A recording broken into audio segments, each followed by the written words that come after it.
Okay, welcome back again mga kabari sa USA. Ito naman po ang isang segment. Ito rin po tayo ulit sa hangar kung saan pakita ko muli sa inyo ang iba't ibang uri ng eroplano gawa ng Boeing. Katulad po nito sa harapan po natin. Yan. Ito po ay Boeing 74D. So ito po siya. Bilis lang po. Ikutin po natin ng mabilis. At marami po ito. Ayan.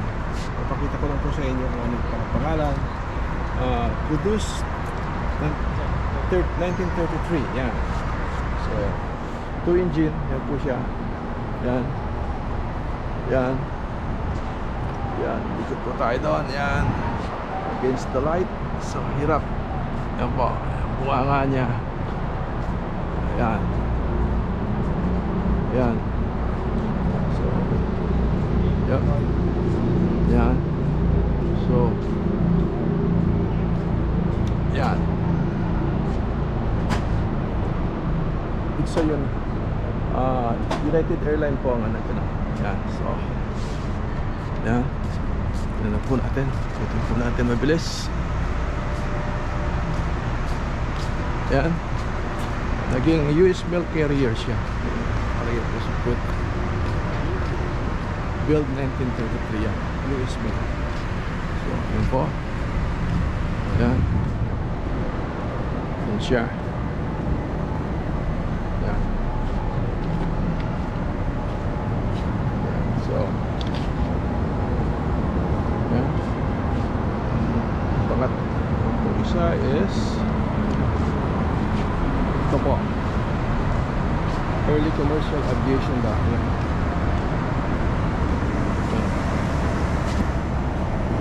Yan. Which is number ito, Douglas DC. Yan. Ikutin na po natin dito sa side. Ikutin po natin sa kabila. Diretso na tayo. Skyliner. Yan. Yan. The Lindenberg line. So, ito. Yan. Yan. US mail din. Ginamit din sa US mail. Yan. Yan po. Yan siya. Yan. 2 engine. Meron tayo dito sa Pilipinas nito. Nakita ko one time sa Nichols Air Base. So, yan po. Yan. Mga prototype po nila yan. Yan. Yan. Ang susunod po ay 727. Prototype din po ito. 72702. Yan po. Yan. Pero hindi po natin maakyat. Pero typical, palagay ko nasa 6L po ito per row. Ay 6 passenger per row na. Ay man lang po ito sa engine niya nasa likod sa puwet. Yan po, right? So yung pong sa taas na isang bilog, hindi ako nagkakamali, yan po yung nagproduce ng kuryente, yung APU, sabi po nila dyan ang term ng sa aircraft. So ito po, ikutin po natin itong makina.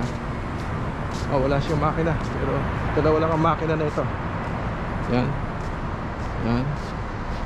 Yung pinakapakpak niya. So yan, 727 yan. 727. Yan. Ngayon po, very common is 737, 700 and 800. Yung 800 po, pwede kang overseas, over the ocean. Yung 737, the 7, parang minibus lang siya. So ito, kumpare tayo rito, mukhang ano na siya, wala siyang pamasahe, nagparachute, tumalon. Yan, ay ba ito? 71, Cooper was born alias Cooper ang Portland Shallow, the man gave the hijack, hinijack niya, kaya yun siya. Yan, hinijack niya, yun siya. Yan, sabi ko na nga, yan daming pera, may mga dollar. So yan, Okay. Yan po ang yun na siya. Yan po. Ito yung nasa left side ng aircraft. So susunod po is now pit niya. Ito yung Cougar fighter jet. Okay, Cougar F9 F-8. Yan. Pang ano ba to? May nguso. O pang gasolina niya po ito. Ito ang gasolina niya. Yan. Yan. Kung magkakarga siya ng gas. Tignan po natin ang ano niya. Siya. Yan. Cougar. Yan po siya. Yan. Folded ano na siya. Folded wing. So yan po. Yan. There we go. Yan, ikutin po natin hanggang sa puwet. Yan. Yan. Tsaka yung bugahan niya. Yan, malaki. Oh. Yan. Yan po. Yan, there you go. Ang susunod po is Douglas A4-F Skylark. Mukhang ano po ito. Ito yung Blue Angels ginagamit. Yan, ito po siya. Marami po tayo sa Pilipinas po ito. Ito po yung Subic. Yan, Skyhawk. So nagpo-form sila ng diamond. Ginaya ng ating military sa atin, Blue Diamond. Yun ang Blue Angels. So yan, Skyhawk. Yan. Yan po siya, Skyhawk. Yan, nagpo-formation po sila sa taas. Yan. Gandang tingnan po ito, lalo kung nagbubuga po sila ng puti. Yan, so ito siya. Yan. Yan, so against the light, kaya medyo malabo. Yan po. Yan. Yan, kita nyo siya. Yan. Okay.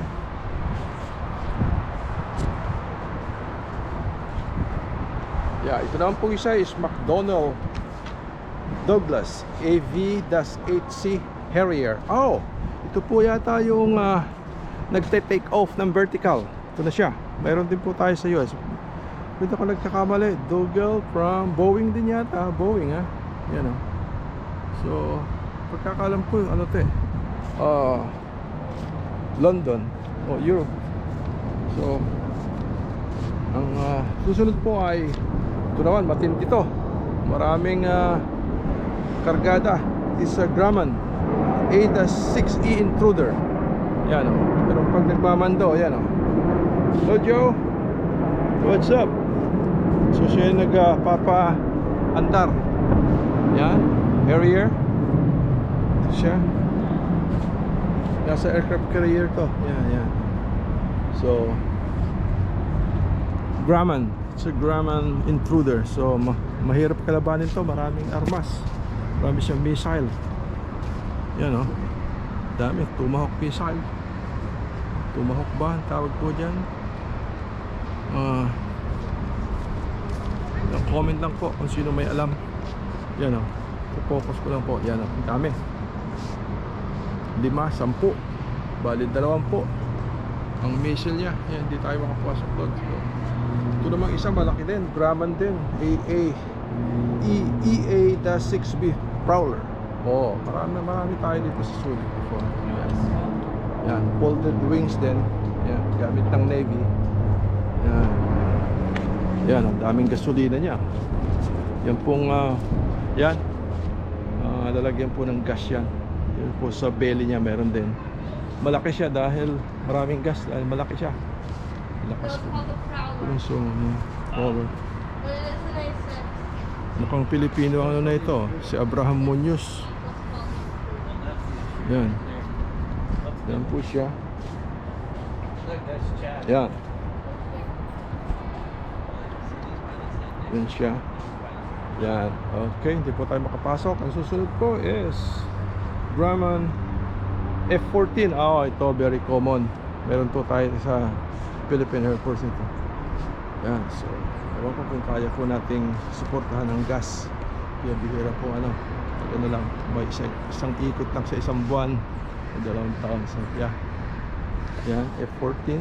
Very sophisticated po yan. Yan siya. Yan. Yan po. Alright. So, ito po yan. Black Aces yan, sabi nila.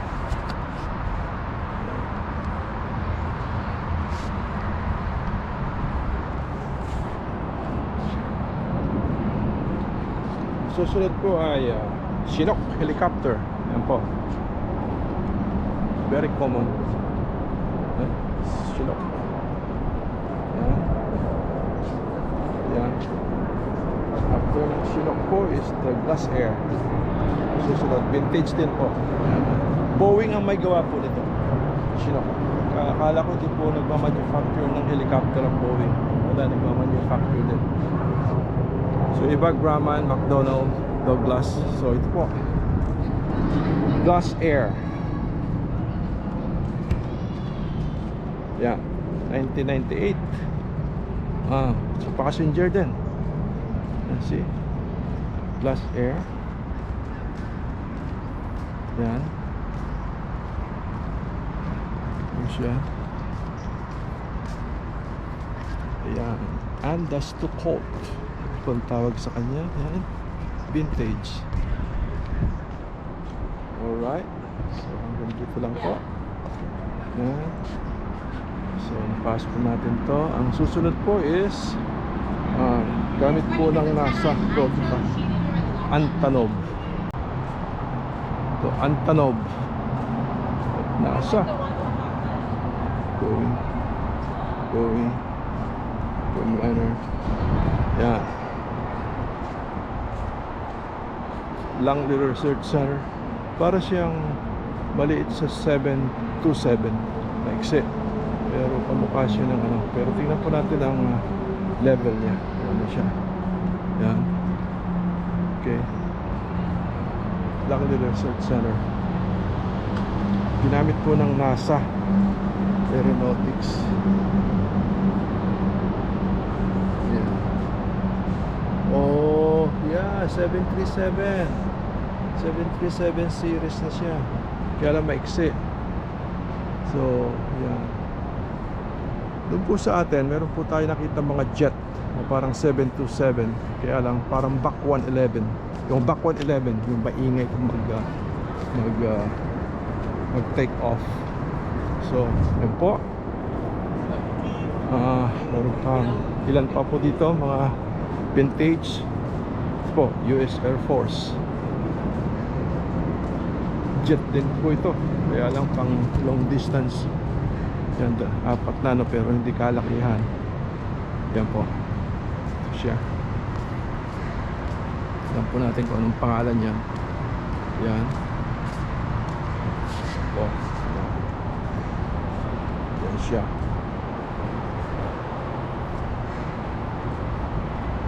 Yan.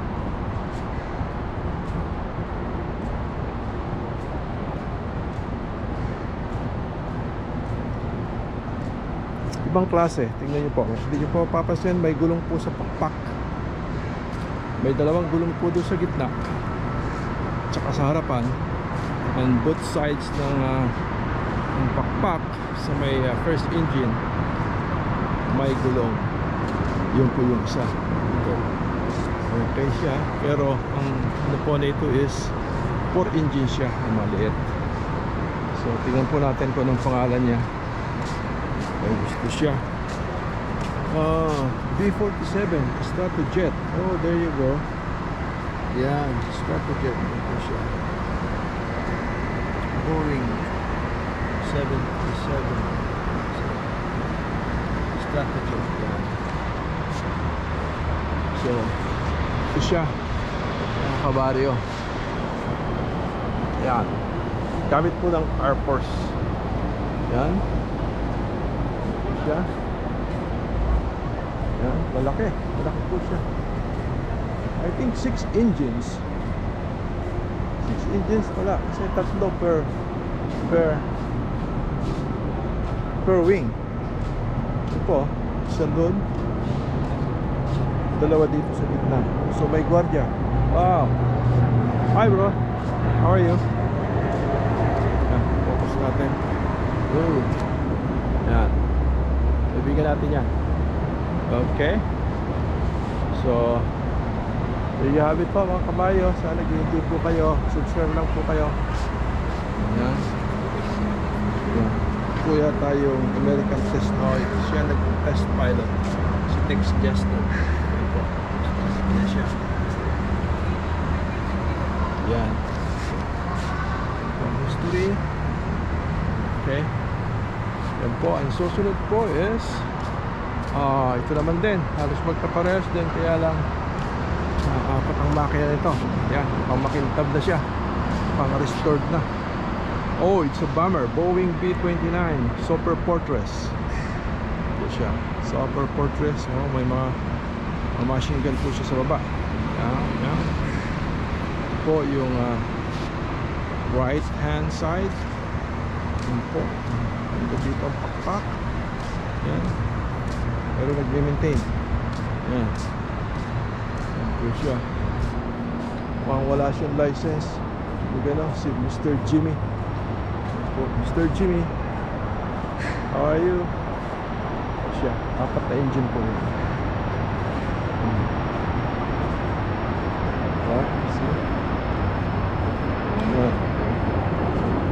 So ito po yan. Siya yan. Okay.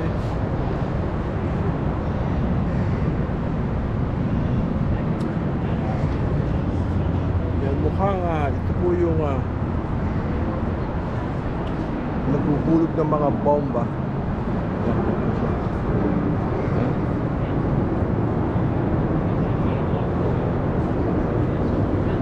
Yan. Ito yung harapan. Yan po yung left side. Yan. Yan. Yan. So may mga kanya na siya. May mga submachine gun po siya naka-attach sa baba, sa puwet. Tsaka yan po, naghulog na siya ng bomba dyan. So, yan, makikita nyo.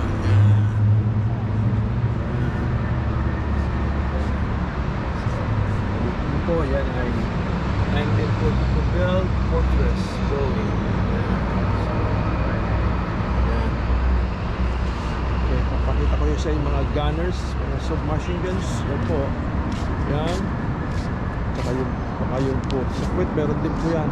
Side. Papakita ko po sa inyo. Yung second engine. Okay, yun po doon. Sa quit din po niya, meron. Yan, putan po natin. Gamit po ng US Army. Yun po sa tuktok, meron din. Yan po naka-bukol doon. Meron sa harap. Sa likuran, yun po nasa harapan. Meron din po dun. Yan, umiikot din po yan. Yan, meron po din sa baba. Yan, dami. Tsaka sa puwet, umuutot siya. Ibang klaseng utot. Yan. Yan. There you have it. Yan. Okay, lipat naman po tayo sa base 17. Magkaparehas din po. Mukhang iisang plano. Meron ding unahin na po natin ang puwet dahil nandito tayo sa puwet. Kumbaga nauna lang po ito B-70 naman. Ito. Yan. Okay. Yan. Meron ding nagme-maintain. Mukhang ano na sa pipe. Nagre-rebit siya. Yan o. Yan po. Okay. Yan. Meron tayo sa Pilipinas ito. May nasakyan na po yata ako dun before sa Nichols Air Base. Yan. Ito siya. There you go.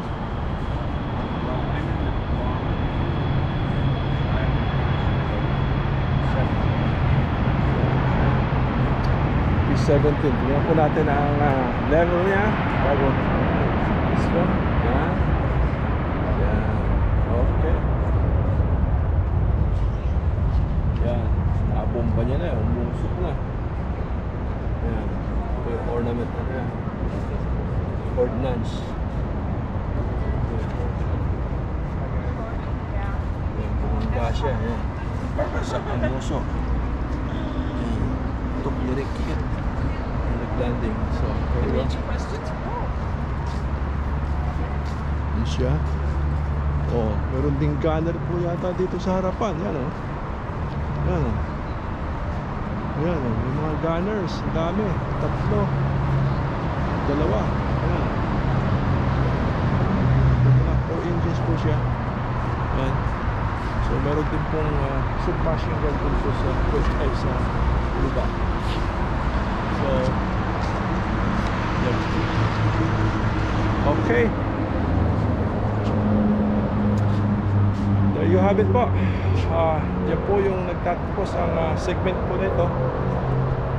Sana po nagustuhan nyo, na nag-enjoy. Subscribe lang po. Thank you for watching po.